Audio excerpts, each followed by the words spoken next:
నమస్తే, నా పేరు Shivaji. Welcome to our channel. Suppose మనలాంటి వాళ్లకు, సాధారణ ప్రజలకు కోర్టులో కేసు అంటే, ఇప్పుడు ఉదాహరణకు హెల్మెట్ లేకుండా పట్టుకుంటే ఆ పోలీసు వాళ్ళు కనుక మన బండిని సీజ్ చేస్తే కోర్టుకి వెళ్ళి ఫైన్ కట్టి బండిని తీసుకొని రావాలంటే పొద్దున 8-9 గంటలకు వెళ్ళి అక్కడ నిలబడుకుంటే 2 గంటలకు పిలుస్తాడో తెలియదు, 3 గంటలకు పిలుస్తాడో తెలియదు. పిలిచిన తర్వాత వెళ్ళి అక్కడ హాజరయ్యి ఫైన్ పే చేసి తర్వాత స్టేషన్కి వెళ్ళి బండి తీసుకొని బయటకు రావాలంటే ఆఫ్టర్ ఆల్ హెల్మెట్ వేసుకునేటువంటి కేసుకి పొద్దున 8 నుంచి సాయంత్రం 8 గంటలు అవుతుంది. లేదా ఏదైనా సివిల్ డిస్ప్యూట్ ఉందనుకోండి, సపోజ్ ఇప్పుడు మీరు బెంగళూరులో పనిచేస్తూ ఉన్నారు, చిత్తూరులో కనుక ఏదైనా సివిల్ డిస్ప్యూట్ ఉంటే ముందు రోజు సాయంత్రం బయలుదేరి వచ్చి ఇక పొద్దున పోయి లాయర్ని కలిసి లాయర్ని తీసుకొని కోర్టుకి వెళ్ళి అక్కడ ఆయన ఎప్పుడు పిలుస్తాడో తెలియదు. పొద్దున 9 గంటలకు వెళ్తే సాయంత్రం 9 గంటలు అవుతుంది మళ్ళా తిరిగి మనం బెంగళూరుకి ప్రయాణం చేయడానికి మొదలు పెట్టేదానికి. కానీ ఈ రాజకీయ నాయకుల పరిస్థితి చూడండి. జగన్మోహన్ రెడ్డి గారు దాదాపుగా 3 డజన్ల కేసులో నిందితుడుగా ఉన్నాడు, బెయిల్ మీద బయట ఉన్నాడు. 13 సంవత్సరాలుగా బెయిల్ మీద బయట ఉన్నటువంటి జగన్మోహన్ రెడ్డి గారు అధికారం అడ్డం పెట్టుకొని దాదాపుగా 6.5 సంవత్సరం కోర్టులో వ్యక్తిగతంగా హాజరు కానటువంటి జగన్మోహన్ రెడ్డి గారు జస్ట్ మ్యాగీ చేసుకుంటాం కదా, మ్యాగీ చేసుకున్నంత సేపు కూడా కోర్టులో ఉండలేదు. మొన్నటికి మొన్న అందరూ ట్రోల్ చేశారు, జగన్మోహన్ రెడ్డి గారు జడ్జికే టైం ఇస్తారా, 1 అవర్లో వెళ్ళిపోతారని. జగన్మోహన్ రెడ్డి గారికి మన ఇండియాలో ఉన్నటువంటి న్యాయ వ్యవస్థ మీద ఉన్నటువంటి పట్టు ఒక రామ్ జెఠ్మలానికి ఉండదు, ఒక సుప్రీంకోర్టు జడ్జికి కూడా ఉండదు. మొత్తం అవపోసన పట్టేశాడు, న్యాయ వ్యవస్థను మొత్తం అవపోసన పట్టేశాడు. లా అండ్ ఆర్డర్ గురించి జగన్మోహన్ రెడ్డి గారికి తెలిసినట్లు ఈ ప్రపంచంలో ఎవరికి తెలిసిండదు, లా అండ్ ఆర్డర్ మినిస్టర్ కూడా తెలిసిండదు.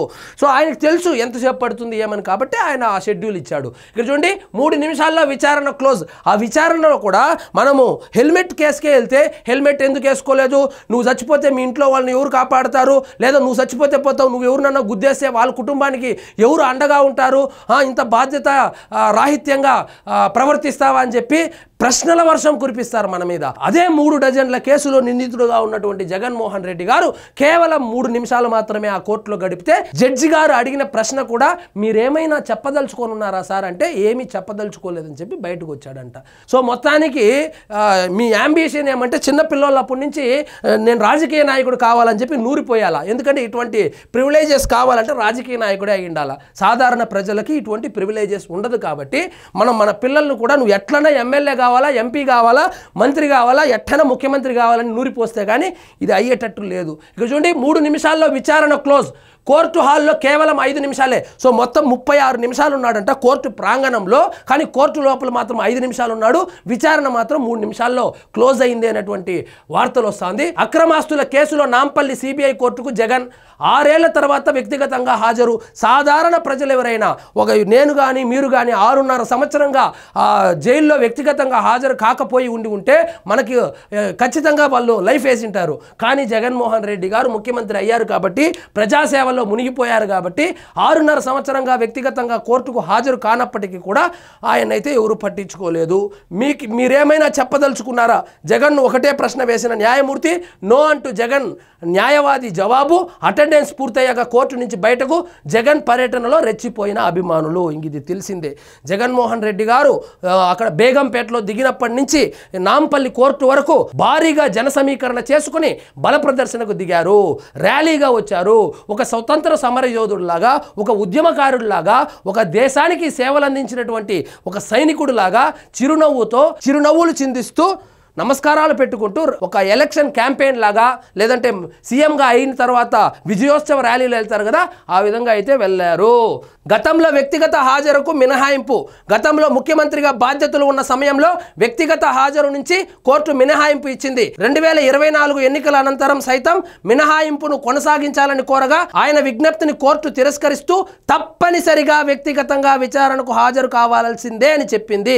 దీంతో ఆయన గురువారం ఉదయం ఏపీలోని గన్నవరం విమానాశ్రయం నుంచి ప్రత్యేక విమానంలో హైదరాబాద్లోని బేగంపేట విమానాశ్రయానికి చేరుకున్నారు. ఆ తర్వాత ఏం జరిగిందో మనమంతా చూసాం. సో భారీ జన సమీకరణ, బల ప్రదర్శన, ర్యాలీ, రప్ప నరుకుతాం, రాజారెడ్డి రాజ్యాంగాన్ని అమలు చేస్తాం, మ్యాజిక్ ఫిగర్ 88 దాటంగానే నరుకుతాం, సంపుతాం అని చెప్పి నినాదాలు చేసుకుంటూ భారీ ఎత్తున ర్యాలీతో నాంపల్లి కోర్టుకు రావడం జరిగింది. నాంపల్లి కోర్టులో ఆయన 1వ నెంబర్ గేటు ద్వారా లోపలికి వెళ్ళి దాదాపు ఒక 36 నిమిషాలు గడిపారు. ఆ 36 నిమిషాలు కోర్టు ఆవరణంలో గడపగా సో 5 నిమిషాల్లో కోర్టు లోపలికి వెళ్ళి 3 నిమిషాల్లో పని ముగించుకొని తర్వాత లోటస్ పాండ్కి వెళ్ళి వారి తల్లిగారైనటువంటి విజయమ్మ దగ్గర ఆశీర్వాదం తీసుకొని లంచ్ చేసి మళ్ళా బేగంపేటకి వెళ్ళి బేగంపేట నుంచి కర్ణాటకకు వెళ్ళిపోయారు. కోర్టు వద్ద అభిమానుల హల్చల్. దాదాపు 6 ఏళ్ల తర్వాత సిబిఐ కోర్టుకు వచ్చే సమయంలో జగన్ అభిమానులు బేగంపేట ఎయిర్పోర్ట్ వద్దకు భారీగా చేరుకున్నారు. అటు వైసీపీ కార్యకర్తలు కూడా పెద్ద సంఖ్యలో చేరుకున్నారు. దీంతో బేగంపేట ఎయిర్పోర్టు నాంపల్లి కోర్టు వద్ద పోలీసులు భారీ బందోబస్తు ఏర్పాటు చేశారు. 2 చోట్ల ట్రాఫిక్ ను మళ్లించారు. జగన్ న్యాయస్థానానికి వచ్చే సమయంలో వైసీపీ శ్రేణులు అత్యుత్సాహం ప్రదర్శించారు.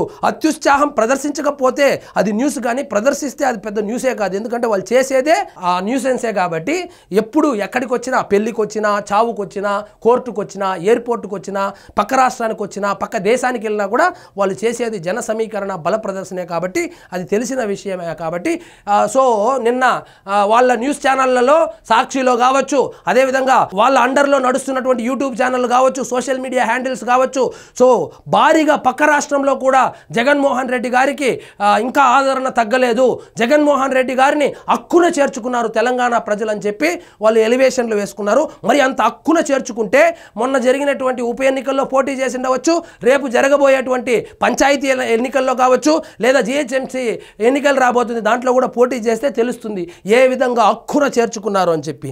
ఇదంతా ఒక ఎత్తు అయితే జగన్మోహన్ రెడ్డి గారి అభిమానులు సో రేవంత్ రెడ్డి గారు, చంద్రబాబు నాయుడు గారు ఒకటే అనేటువంటి ఒక మైండ్ సెట్తో ఉన్నటువంటి వీళ్ళు రేవంత్ రెడ్డి గారిని కూడా రెచ్చగొట్టేలాగా వాడేవడన్నా వీడేవడన్నా జగనన్నకు అడ్డేవడన్నా అని చెప్పి నినాదాలు చేస్తూ రప్పా రప్పా నరుకుతామని చెప్పి ప్లకార్డులు చూపిస్తూ రెచ్చగొట్టేలాగా వ్యవహరించారు. అదేవిధంగా కోర్టు ప్రాంగణంలో హార్న్ కొడితే కూడా జడ్జి గారు ఫైన్ వేస్తారు. కానీ వీళ్ళు మాత్రం నినాదాలు చేసుకుంటూ అక్కడ పోలీసులు అడ్డుకున్నారు కాబట్టి సరిపోయింది, కానీ లేకపోతే కోర్టు లోపలకు చొరబడి కూడా వీళ్ళు నినాదాలు చేస్తూ రాజారెడ్డి రాజ్యాంగం గురించి మాట్లాడేవాళ్ళు. సో ఎట్టకేలకు జగన్మోహన్ రెడ్డి గారు 13 సంవత్సరాలుగా బెయిల్ మీద ఉన్నటువంటి జగన్మోహన్ రెడ్డి గారు 6.5 సంవత్సరాలుగా వ్యక్తిగతంగా కోర్టుకు హాజరు కాకుండా తప్పించుకొని తిరుగుతున్నటువంటి జగన్మోహన్ రెడ్డి గారు కోర్టు మెట్లెక్కారు, జడ్జి గారి ముందు బోన్లో నిలబడ్డారు. సో మొత్తానికి సంతకం పెట్టయితే మళ్ళా లోటస్ పాండ్కి వెళ్ళి లోటస్ పాండ్ నుంచి బేగంపేటకి వెళ్ళి బేగంపేట నుంచి బెంగళూరుకి జంప్ అయ్యారు. సో ఇదండి ఈరోజు మన టాపిక్. మీకు ఈ వీడియో నచ్చినట్లయితే లైక్ చేయండి, షేర్ చేయండి, ఛానల్ మాత్రం సబ్స్క్రైబ్ చేసుకోవడం మర్చిపోవద్దు.